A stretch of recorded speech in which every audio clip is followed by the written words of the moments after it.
জুলাই অভ্যুত্থানের একটা আনুষ্ঠানিক রাষ্ট্রীয় স্বীকৃতির প্রশ্নে জুলাই প্রোক্লেমেশন ঘোষণাপত্রের যে দাবি বৈষম্যবিরোধী ছাত্র আন্দোলনের পক্ষ থেকে জানানো হয়েছিল, আমরা সরকারের কাছে বারংবার সময় দিয়েছি এবং এখনো পর্যন্ত সরকার আমাদের কাছে স্পষ্ট কোনো বার্তা দেয়নি যে জুলাই ঘোষণাপত্র আসলে কবে করা হবে।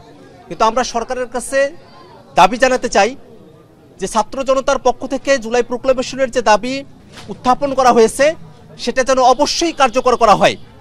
রাজনৈতিক দলগুলোর সঙ্গে আলাপ আলোচনা করে সিদ্ধান্ত নিয়ে জুলাই প্রোক্লেমেশন করা হবে এমনটা সেই ফেব্রুয়ারিতেই বলা হয়েছে, কিন্তু এখনো পর্যন্ত রাজনৈতিক দলগুলোর সঙ্গে আলাপ আলোচনার কতটুকু অগ্রগতি এবং সরকারের সিদ্ধান্ত আসলে জুলাই প্রোক্লেমেশনের বিষয়ে কি সেটা আমাদের কাছে অস্পষ্ট।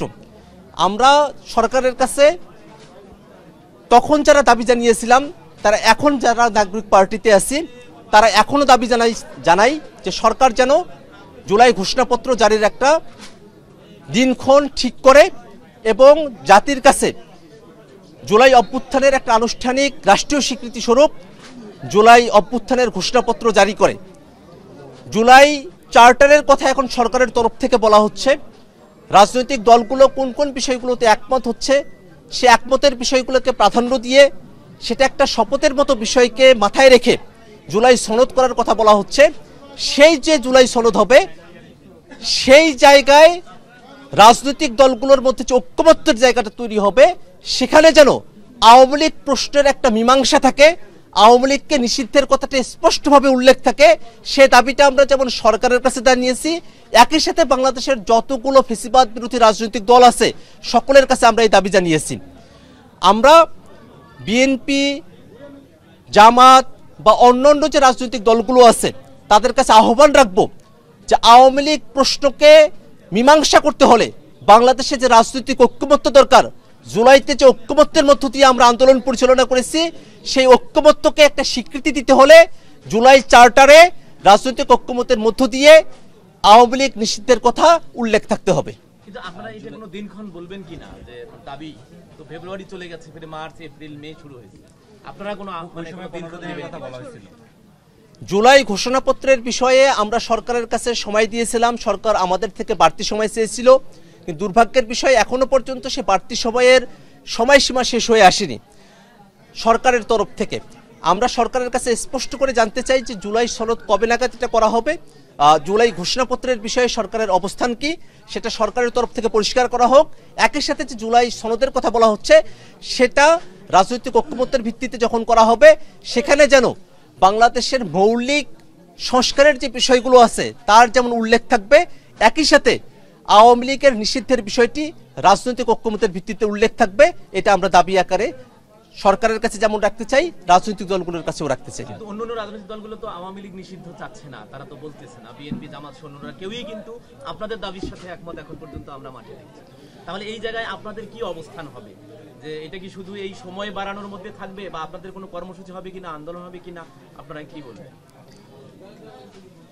আওয়ামী লীগের বিষয়ে সিদ্ধান্ত নেবার ক্ষেত্রে বাংলাদেশের জনগণ 5ই আগস্টে সে সিদ্ধান্ত নিয়েছে, সেই সিদ্ধান্ত থেকে পিছুপা হওয়ার, সেই সিদ্ধান্তকে রিভার্স করার কোনো সুযোগ নেই। রাজনৈতিক দলগুলো যারা 24-এর আন্দোলনে শরিক হয়েছিল প্রত্যেকটা রাজনৈতিক দলেরই দায় রয়েছে আনুষ্ঠানিকভাবে আওয়ামী লীগের রাজনীতির বিষয়ে সিদ্ধান্তে আসার। সেক্ষেত্রে জাতীয় নাগরিক পার্টি তাদের অবস্থান ব্যক্ত করেছে, বিএনপি, জামাত সহ অপর যে রাজনৈতিক দলগুলো আছে তাদের নেতৃবৃন্দের কাছে আমরা স্পষ্ট বার্তা জানতে চাই। যদি রাজনৈতিক দলগুলোর পক্ষ থেকে স্পষ্ট কোনো বার্তা না আসে, আওয়ামী লীগ নিষিদ্ধের বিষয়ে ঐক্যমত্যের প্রশ্নে যদি কেউ পিছুপা হয় তাদেরকে বাদ রেখেই জুলাই জনতাকে সাথে নিয়ে বাংলাদেশে আওয়ামী লীগ প্রশ্নের মীমাংসা করতে জাতীয় নাগরিক পার্টি তাদের রাজপথের কর্মসূচি চালিয়ে যাবে। সংস্কার ছাড়া যদি নির্বাচন হয়, যেহেতু সংস্কার এবং আওয়ামী লীগ নিষিদ্ধের ইস্যুতে অন্য বড় দুইটা দলের সহযোগিতা আমরা মাঠে দেখছি না, সেই ক্ষেত্রে তাদের বাংলাদেশ দীর্ঘদিন পরে হাজারো শহীদের রক্তের মধ্য দিয়ে, জীবনের মধ্য দিয়ে নতুন করে নিজেদেরকে গঠনের একটা সুযোগ পেয়েছেন। এই গাঠনিক মুহূর্তকে যদি বাংলাদেশের জনগণ হাতছাড়া করে ফেলে তাহলে বাংলাদেশ কয়েক বছরের জন্য যেমন পিছিয়ে যাবে, একই সাথে বাংলাদেশের 24-এর অভ্যুত্থানে যারা অংশগ্রহণ করেছিলেন তাদের স্বপ্নভঙ্গ হবে।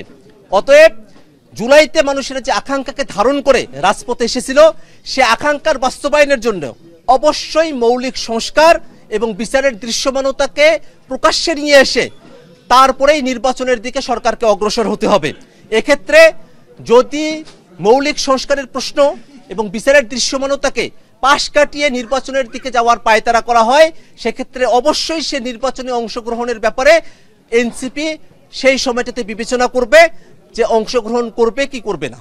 আপনাদের দল গোছানো বা প্রতীক কি হবে সেই ব্যাপারে কোনো আপডেট আছে কিনা? জাতীয় নাগরিক পার্টি এনসিপিকে সারা দেশের বিভিন্ন এলাকায় ছড়িয়ে ছিটিয়ে দেবার মানুষে আমরা সংগঠনকে কয়েকটি অঞ্চলে বিভক্ত করেছি। ইতিমধ্যে দক্ষিণাঞ্চলের তালিকা প্রকাশিত হয়েছে, শীঘ্রই উত্তরাঞ্চলের তালিকাও প্রকাশিত হবে। বাংলাদেশের সকল শ্রেণী পেশার মানুষ, সকল বয়সের মানুষ, তাদের সকলকে আমরা আহ্বান জানাই জাতীয় নাগরিক পার্টি এনসিপিতে যুক্ত হওয়ার জন্য। আমরা আশা করি সারা দেশে খুব অল্প সময়ের মধ্যে জাতীয় নাগরিক পার্টি জেলা এবং উপজেলা কমিটিগুলো করতে সক্ষম হবে। মার্কার ব্যাপারে কি কোনো ডিসিশন হয়েছে? জাতীয় নাগরিক পার্টি নির্বাচন কমিশনে নিজেদের নিবন্ধনের জন্য অল্প সময়ের মধ্যে আবেদন করবার সিদ্ধান্ত নিয়েছে। সেক্ষেত্রে দলের মার্কা কি হতে পারে সে ব্যাপারে আমরা জনগণের থেকে বিভিন্ন মতামত পেয়েছি।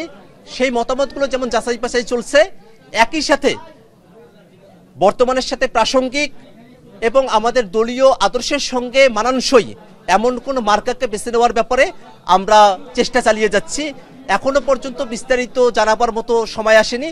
যখন আমরা নির্বাচন কমিশনে আবেদন করব তখন অবশ্যই আমরা সাংবাদিকদেরকে বিস্তারিত জানাবো। জাতীয় নিরাপত্তার জনিত প্রত্যেকটা বিষয়ে সিদ্ধান্ত নেবার ক্ষেত্রে অবশ্যই রাজনৈতিকভাবে সে সিদ্ধান্তগুলো গ্রহণ করতে হবে।